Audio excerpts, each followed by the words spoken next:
I want to talk about childhood apraxia of speech. It's one of the most misunderstood speech sound disorders, I think, among SLPs and parents alike. So let's talk about what it is. Childhood apraxia of speech is a motor speech impairment where movement is the issue. It's not about sounds necessarily, it's about how the brain sends signals to the mouth to actually move to create accurate, consistent, and fluid speech. So that motor programming system, that motor planning system is what's impaired. And I think that's probably what is the most misunderstood about it. I'm Amy Graham, a speech language pathologist in Colorado, and I specialize in speech sound disorders. We speech therapists are so used to analyzing a child's speech system and seeing, okay, what sounds do they not have?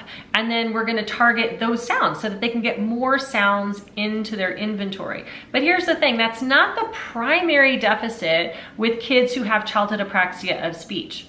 Do they also miss sounds in their inventory? Are they missing the ability to produce particular sounds? Absolutely.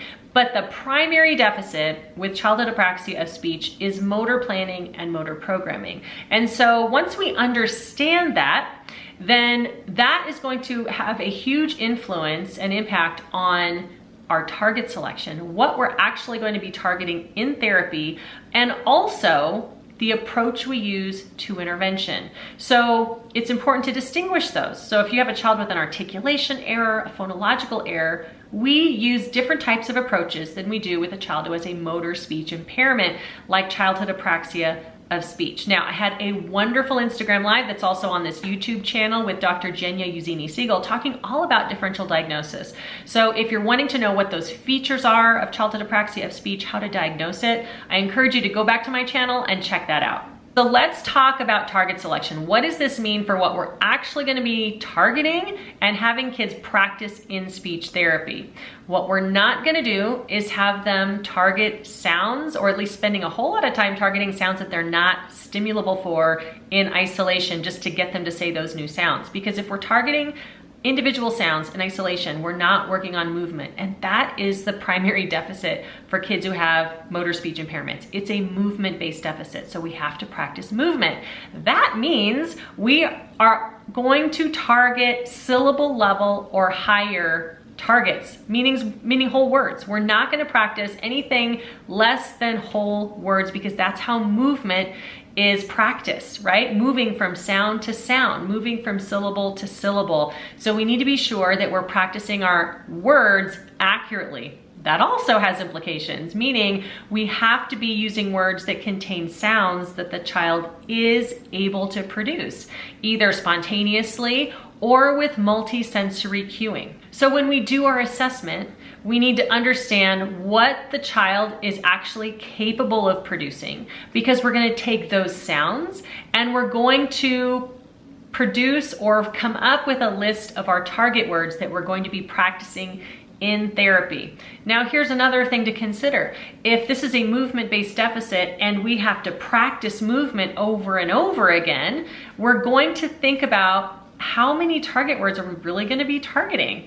And since, let's take, for example, if we're going to work on the target word banana, maybe the child likes bananas and they have a hard time saying that word, but they have all the sounds, they're able to produce all those sounds independently or with cueing, we're going to work on banana over and over and over again to help establish accurate production and establish motor plans for that movement of the word banana. So that means in maybe a 30-minute session or a 45-minute session, how many words are we actually going to be practicing to make sure that we can work on accurate movement?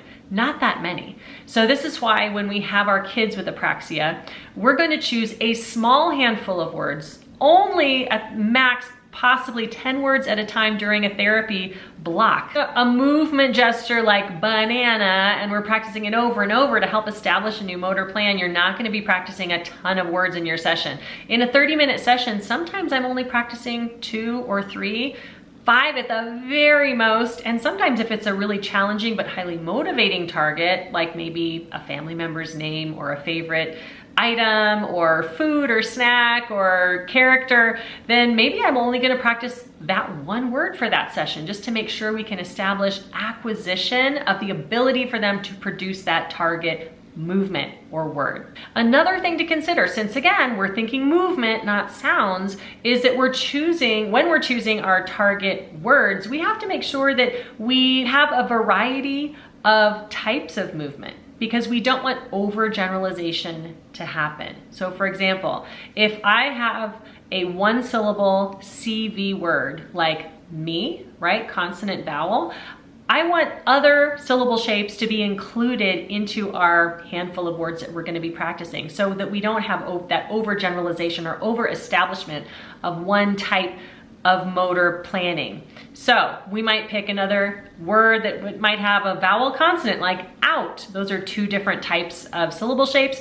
Or maybe a two-syllable word that has an emphasis on the first syllable like happy. Or another word that might have an emphasis on the last syllable, like balloon. So we want to think about words that have a variety of syllable shapes to maintain that flexibility of the motor plans that we're trying to establish for that child. So think about this then. If we're trying to just kind of choose a handful of words to target, we need to be really particular about what types of words we're targeting as well too, in terms of meaning. I want to choose words that are going to be relevant to the child, words that are going to be highly motivational. They want to actually practice these words because they have some meaning to them. Words that are functional, words that are going to increase and improve their ability to communicate right away. So I think about things like, can they say their name?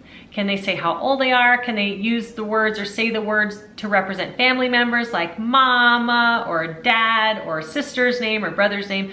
Can they say words that they use frequently? So a great way to understand as SLPs, if you're watching this, a great way to get that information is, one, talk with families. Ask them specifically, what words would make your child's life easier tomorrow if they could say more clearly? And trust me, parents will come up with those pretty quickly because they know what words that people struggle to understand their child saying. Another way that I love to get this type of information is just to get to know that child, build rapport, understand what's going on in their life. So most of my sessions, I start out a couple minutes at least just discussing, what did you do last weekend? What are your favorite things? Do you have a show that you like to watch?